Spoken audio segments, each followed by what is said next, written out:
नमस्कार दोस्तों। आज का टॉपिक है भारत के ऐतिहासिक फैसले। तो चलिए हम आगे देखते हैं। और इससे पहले ऐसे वीडियो को देखने के लिए हमारे चैनल को लाइक शेयर और सब्सक्राइब ज़रूर करें और इस तरह के नए वीडियो को कमेंट ज़रूर करें। तो आज की कहानी शुरू होती है 1967 के पंजाब से। ये कहानी दरअसल संसद और न्यायपालिका के बीच की तानातनी यानी दोनों के बीच के वर्चस्व की लड़ाई पर आधारित है। तो हुआ यूं कि गोलकनाथ मामले में फैसला इंदिरा गांधी को प्रधानमंत्री के तौर पर नया कार्यकाल वाले चौथे लोकसभा चुनाव के परिणामों के चंद दिनों के भीतर ही आ गई। संसद में बहुमत हासिल करने के बावजूद कांग्रेस कई राज्यों के सत्ता से बाहर हो गई थी। कई राज्यों में गठबंधन की सरकारों की गठन और कांग्रेस के एक बल में गिरावट के बीच इंदिरा गांधी पार्टी के भीतर भी सत्ता के लिए एक गंदे संघर्ष में फंस गई थी। मगर वे अपनी नियति खुद लिखना चाहती थी और अपने मकसद को पूरा करने के लिए इंदिरा गांधी असीमित शक्तियां और एक संविधान संशोधन चाहती थी। इसके लिए उन्होंने न्यायपालिका को भी अपने अनुकूल बनाना चाहा।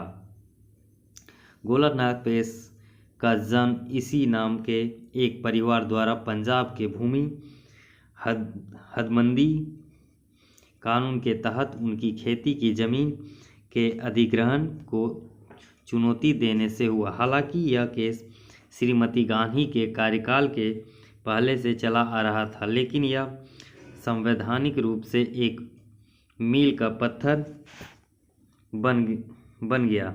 इस केस राजनीतिक उथल पुथल को जन्म दिया, क्योंकि इस परिवार इस आधार पर अपनी भूमि ग्रहण को चुनौती दी थी कि यह उनके संपत्ति रखने, अर्जित करने या व्यवसाय करने मौलिक अधिकार का हनन करता है।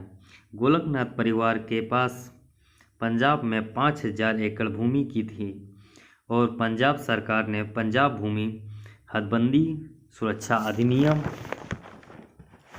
1953 पारित किया और तत्कालीन सरकार ने इस कानून को 17वां संविधान संशोधन करने का संविधान के 9वीं अनुसूची में डाल दिया और कहीं न कहीं इस कानून को किसी भी रिव्यू यानी समीक्षा से बचाने का प्रयास किया।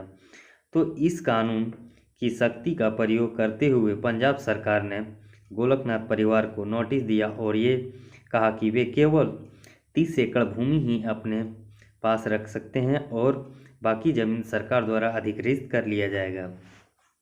अब 1978 से पहले भूमि या संपत्ति रखना हर किसी का मौलिक अधिकार था और अनुच्छेद 19(1)(f) और अनुच्छेद 31 दोनों ही संपत्ति से जुड़े मौलिक अधिकार थे। तो गोलकनाथ परिवार में इस तर्ज पर अनुच्छेद 32 के अंतर्गत मौलिक अधिकारों के हनन के लिए एक रिट याचिका लगा दी गई और अपने लिए न्यायपालिका से संरक्षण की मांग की। गोलकनाथ परिवार ने यह भी कहा या तर्क दिया कि उनकी जमीन का मेहर संविधान द्वारा दिए गए कानून के समक्ष समानता और कानून के समान संरक्षण के मौलिक अधिकारों के खिलाफ यानी आर्टिकल 14 के खिलाफ ठहरता है। लेकिन इस केस ने एक बेहद महत्वपूर्ण सवाल उठाया। क्या मौलिक अधिकार में संशोधन किया जा सकता है? क्या संसद किसी भी भाग में मनमाना संविधान संशोधन कर सकता है? क्या ऐसा संविधान संशोधन को अनुच्छेद 13 के अंतर्गत कानून मानकर उनकी न्यायिक समीक्षा की जा सकती है?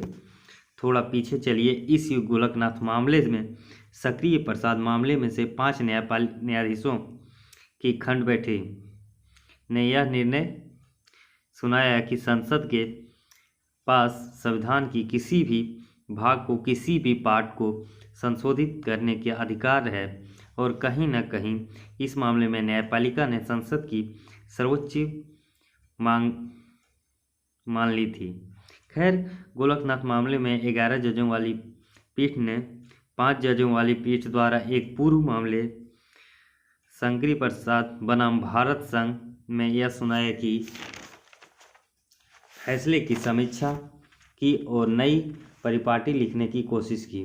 इस केस में सुप्रीम कोर्ट ने अपने पहले के फैसले को पलट दिया और कहा कि संसद को मौलिक अधिकारों का खंडन करने का अधिकार नहीं है। सुप्रीम कोर्ट ने यह भी कहा था कि भले ही नीति निर्देशक तत्वों की लागू करना राज्य का कर्तव्य है, पर ऐसा मौलिक अधिकारों में से बदलाव नहीं किया जा सकता।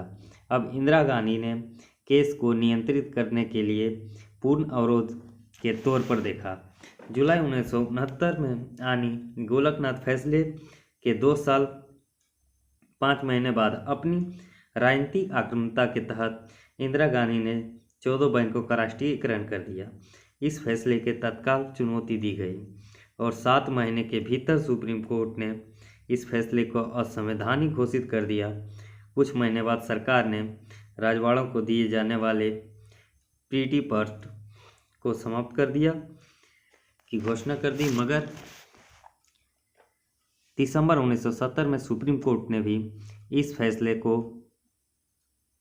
गैर कानूनी करार दे दिया और यह निष्कर्ष निकालते हुए कि अब जनता उसकी पक्ष में आ चुकी है कि श्रीमती गांधी ने संसद की मांग कर लिया और मार्च 1971 में केस का पहला मध्यवर्ती चुनाव कराने का ऐलान कर दिया। इस चुनाव में उन्होंने भले ही भारी फिक्सत दी, लेकिन वे उनके खिलाफ गए और न्यायपालिका के 3 फैसलों से अब भी चढ़ी हुई थी। न्यायपालिका के पर कतरने पर आमाद इंदिरा गांधी ने एक के बाद एक कई संवैधानिक संशोधन प्रस्तावित किए, जिसका मकसद सरकार को मौलिक अधिकारों को सीमित करने, बदलने या उन्हें पूरी तरह से खत्म करने की असीमित शक्ति देने था। तत्कालीन समय के लिए एक पत्रकार ने यह भी कह दिया कि वे दुनिया के सबसे ताकतवर महिला बनने की दिशा में आगे बढ़ रही है और युद्ध की तैयारी के आड़ में ये अपने सोवियत संघ के पैटर्न पर एक समाजवादी तानाशाही की स्थापना करने जा रही है। तत्कालीन अखबार द स्टेटमेंट में यह हुआ कि उस समय का संपादकीय तो और डरावना था, जिससे लिखा गया था कि प्रस्तावित संशोधन का निहितार्थ आश्चर्यचकित करने वाला है। संसद के पास अब 7 स्वतंत्रताओं को छीन लेने का, नागरिकों को प्रस्ताव सुनवाई समाप्त करने और देश की सांख्यिकी चर्चे को बदलने की शक्ति आ चुकी थी। प्रस्तावित किए गए 3 संवैधानिक संशोधन विधेयक 24वां, 25वां और 26वां में से पहला गोलकनाथ मामले में सुप्रीम कोर्ट के फैसले के प्रभावों को निरस्त करने के लिए था, तो बाकी 2 बैंकों का राष्ट्रीयकरण और प्रीपर्स के मामले में न्यायपालिका के आदेश के अप्रभावी बनाने के लिए था। 24वें संविधान संशोधन के तहत अनुच्छेद 13 और 368 को संशोधित किया गया।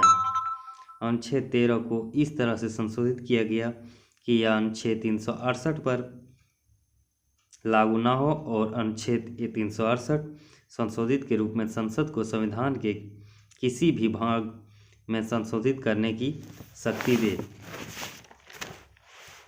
इस संशोधन ने सरकार के बदले तकलीफ पैदा करने वाली 3 फैसलों में से उत्पन्न अवरोधों को हटा दिया, लेकिन न्यायपालिका के साथ इंदिरा गांधी का झगड़ा यहीं खत्म नहीं हुआ।